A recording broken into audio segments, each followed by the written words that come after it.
بسم الله الرحمن الرحيم. الحمد لله رب العالمين، والصلاة والسلام على سيد الأنبياء والمرسلين محمد وعلى آله وصحبه أجمعين ومن تبعهم بإحسان ودعا بدعوتهم إلى يوم الدين. أما بعد. بزرگوں اور بھائیوں، آج 5ویں تراویح ہم نے ادا کی اور سورہ مائدہ آج کی تراویح کے اندر پڑھی گئی. ایک رکوع باقی رہ گیا، تقریباً مکمل ہوئی، 7واں پاؤ پارا ہوا. یہ سورہ مائدہ، مائدہ عربی زبان کے اندر دسترخوان کو کہتے ہیں، اور اس سورت کے اخیر میں اللہ تبارک و تعالیٰ نے دسترخوان کا ایک واقعہ ذکر کیا ہے، اس لیے اس سورت کا نام سورہ مائدہ ہے. اس واقعے کی تفسیر اللہ تبارک و تعالیٰ نے یہ ذکر فرمائی ہے کہ ایک مرتبہ عیسیٰ علیہ السلام کے حواریین نے، حواریین ان لوگوں کو کہا جاتا ہے جو انبیاء کے ساتھ ہوتے ہیں، انبیاء کی مددگار جماعت ہوتی ہے، ان کو حواریین کہا جاتا ہے. تو حضرت عیسیٰ علیہ السلام کے جو لوگ تھے، انہوں نے ایک مرتبہ عیسیٰ علیہ السلام سے کہا کہ آپ اللہ تبارک و تعالیٰ سے کہیے کہ اللہ تبارک و تعالیٰ آسمان سے ہمارے لیے دسترخوان اتارے، غذاؤں سے بھرپور دسترخوان اللہ تبارک و تعالیٰ ہمارے لیے آسمان سے نازل فرمائے. تو عیسیٰ علیہ السلام نے فرمایا کہ بھئی مومنین معجزہ نہیں مانگا کرتے، معجزہ تو وہ لوگ مانگتے ہیں جو نہیں مانتے، جو انکار کرتے ہیں. وہ نبی سے یوں کہتے ہیں کہ کوئی نشانی دکھلاؤ، کوئی قدرت کی جو ہے خلاف عادت چیز ہم کو دکھاؤ تو ہم مانیں کہ تم نبی ہیں. تم تو مومن ہو، تم تو ایمان والے ہو اور معجزہ مانگتے ہو. تو عیسیٰ علیہ السلام کے حواریین نے کہا کہ ہم معجزہ نہیں مانگتے، ہم اس لیے نہیں مانگتے کہ نعوذ باللہ آپ کے بارے میں کچھ شک ہے، کچھ تردد ہے ہمارے دلوں میں. ہم تو اس لیے مانگتے ہیں کہ اللہ تبارک و تعالیٰ کے نعمتوں سے محظوظ ہوں اور ہمارے ایمان میں، ہمارے یقین میں اور اضافہ ہو، اطمینان قلب کی کیفیت ہم کو نصیب ہو، اس لیے ہم آپ سے درخواست کرتے ہیں. چنانچہ حضرت عیسیٰ علیہ السلام نے اللہ تبارک و تعالیٰ سے دعا کی، ربنا انزل علینا مائدۃ من السماء تکون لنا عیدا لاولنا وآخرنا وارزقنا آیۃ منک واجعل لنا آیۃ منک وآیۃ منک. اللہ تبارک و تعالیٰ سے دعا کی کہ اللہ ہمارے لیے آسمان سے دسترخوان اتاریے، ہم سبوں کے لیے، ہمارے اگلوں کے لیے، ہمارے پچھلوں کے لیے وہ خوشی کا سبب بنے اور آپ کی طرف سے اپنی قدرت کی ایک نشانی بھی بنے. اللہ تبارک و تعالیٰ نے ان کی دعا قبول فرمائی اور یوں فرمایا کہ میں دسترخوان تو اتاروں گا، لیکن اس دسترخوان پر جو نعمتیں ہوں گی اس کو اسی وقت کھا لیا جائے، آئندہ اس کو ذخیرہ کر کے نہ رکھا جائے. اگر کسی نے اس حکم کی خلاف ورزی کی تو پھر عذاب بھی بڑا سخت اس کے اوپر آئے گا، اور ایسا عذاب آئے گا کہ دنیا میں کسی کو ایسا عذاب میں نے نہیں دیا ہوگا. یہاں پر قرآن کریم کے اندر تو قصہ پورا ہوتا ہے، پھر وہ دسترخوان اللہ تعالیٰ نے اتارا یا نہیں اتارا اس کی تفصیل اللہ تبارک و تعالیٰ نے ذکر نہیں فرمائی.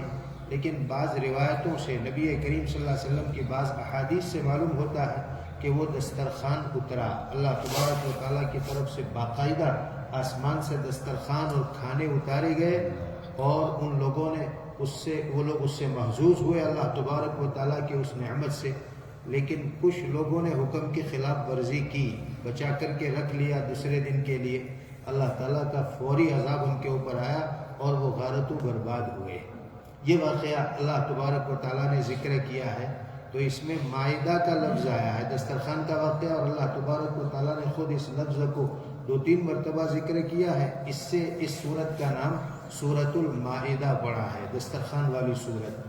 خیر، اللہ تبارک و تعالیٰ نے اس سورت کے آغاز میں ہی ایمان والوں کو بہت تاکیدی حکم دیا اور بہت صاف صاف حکم دیا. اس سورت کے شروع کرتے ہی یا ایھا الذین آمنوا اوفوا بالعقود، اے ایمان والو معاہدوں کو پورا کیا کرو.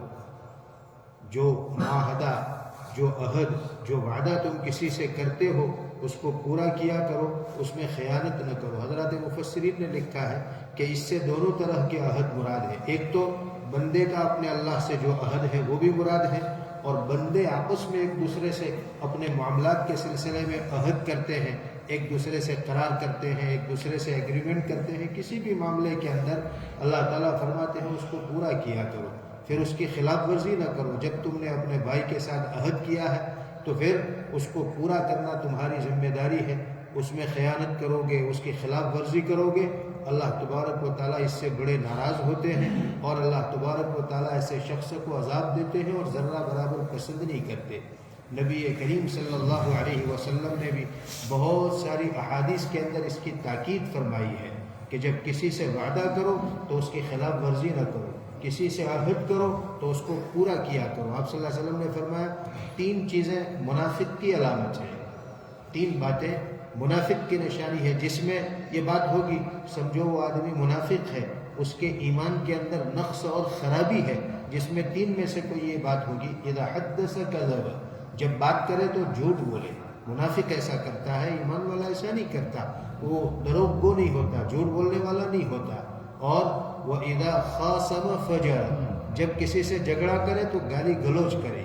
ایمان والا گالی گلوچ نہیں کرتا، اس کی زبان گندی نہیں ہوتی، منافق کی زبان گندی ہوتی ہے، وہ گالی گلوچ کیا کرتا ہے۔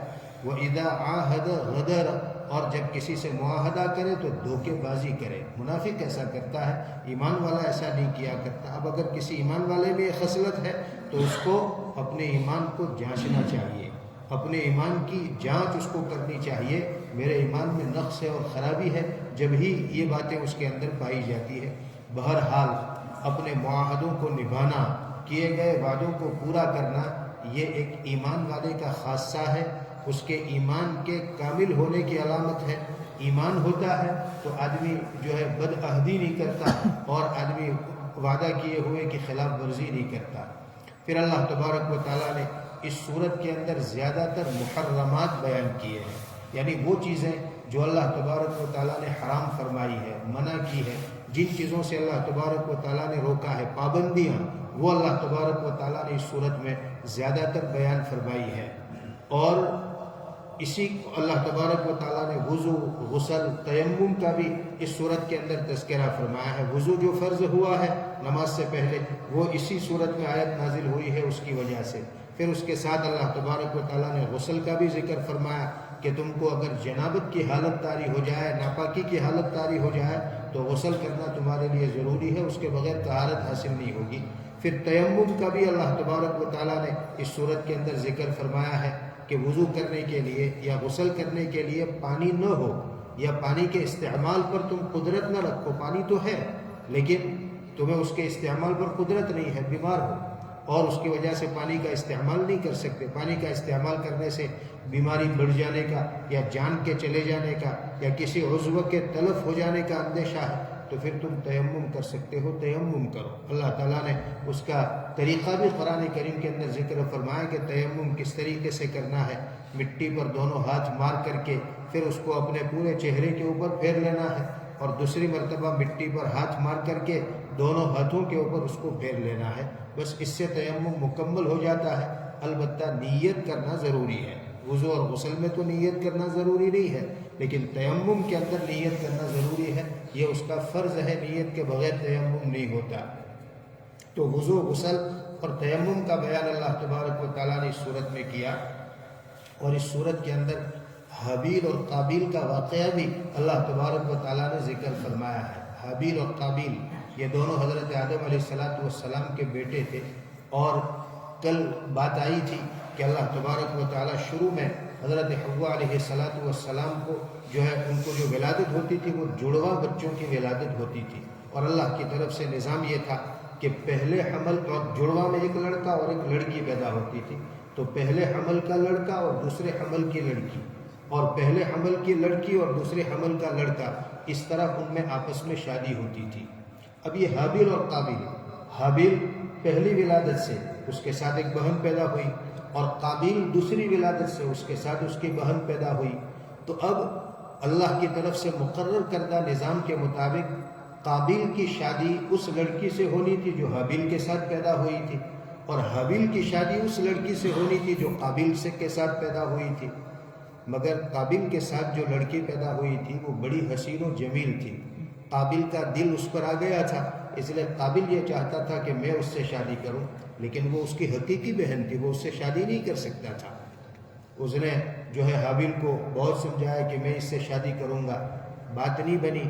تو پھر یہ طے ہوا کہ بھئی اللہ تبارک و تعالیٰ کے حضور دونوں قربانی پیش کریں، جس کی قربانی قبول ہوگی اس کی بات جو ہے درست ہوگی، وہ اس قابل کے ساتھ پیدا ہونے والی لڑکی کے ساتھ شادی کرے گا۔ اب اس زمانے میں یہ تھا کہ کوئی آدمی اللہ تبارک و تعالیٰ کے حضور کوئی نذرانہ پیش کرتا، قربانی پیش کرتا، تو اس کو کسی بلندی کے اوپر، پہاڑ کی چوٹی کے اوپر رکھ دیا جاتا۔ اگر اللہ تبارک و تعالیٰ اسے قبول فرماتے تو آسمان سے آگ آتی اور اس کو کھا جاتی۔ جو بھی صدقہ خیرات کرے، اللہ تبارک و تعالیٰ کے حضور نذرانہ پیش کرے، یہ تو اس امت پر اللہ تبارک و تعالیٰ کا انعام و احسان ہے۔ اس امت پر اللہ تبارک و تعالیٰ نے دوسری امتوں کے مقابلے میں بہت احسانات فرمائے ہیں۔ من جملہ ان احسانات کے ایک احسان یہ ہے کہ یہ جو نذرانے یا جو صدقہ خیرات کرتا ہے وہ اس امت ہی کے دوسرے آدمی اس کو استعمال کر سکتے ہیں، آسمان سے آگ آ کر کے اس کو کھا نہیں جاتی، جبکہ دوسری امتوں کے اندر یہ نہیں تھا۔ آسمان سے آگ آتی اور اس کو کھا جاتی، اس کا مطلب یہ ہے کہ اللہ نے قبول کر لیا، کوئی اس کو استعمال نہیں کر سکتا تھا۔ تو دونوں نے اپنے اپنے نذرانے پہاڑ کی چوٹی کے اوپر رکھے۔ اب حابیل نے جو نذرات دمبے کی شکل میں اس نے قربانی پیش کی تھی، پہاڑ کی چوٹی پر رکھا تھا، وہ آگ نے آ کر کے کھا لیا، اور جو قابیل نے نذرانہ پیش کیا تھا وہ نہیں کھایا آگ نے۔ اس کا مطلب یہ ہے کہ حابیل کی قربانی قبول ہوئی اور قابیل کی قربانی قبول نہیں ہوئی۔ تو مطلب یہ تھا کہ حابیل کی شادی اسی لڑکی سے ہوگی جو قابیل کے ساتھ پیدا ہوئی تھی، قابیل اس کے ساتھ نہیں کر سکتا۔ قابیل اس بات کو برداشت نہیں کر سکا اور غصے میں آ کر کے اس نے حابیل کو قتل کر دیا۔ حضرات مفسرین نے لکھا ہے کہ یہ اس سرزمین کے اوپر پہلا گناہ تھا جو ہوا۔ اس سے پہلے کوئی اللہ کی نافرمانی اس زمین کے اوپر نہیں ہوئی تھی، یہ پہلا گناہ تھا۔ حابیل کے قتل کا واقعہ یہ پہلا گناہ تھا جو اس روئے زمین کے اوپر سرزد ہوا۔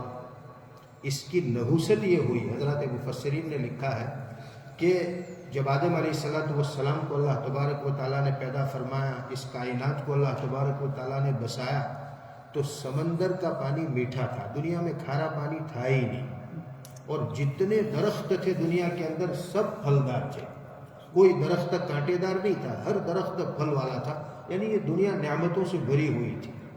جب قابیل نے اپنے بھائی حابیل کو قتل کیا اور اللہ تبارک و تعالیٰ کے حکم کی خلاف ورزی کی، تو اس گناہ کا اثر یہ ہوا کہ زمین میں بھونچال آ گیا، زلزلہ آ گیا، اور اس زلزلے کی وجہ سے سمندر کا پانی کھارا ہو گیا اور بہت سارے درختوں سے پھل غائب ہو گئے اور اس کے اوپر کانٹے آ گئے۔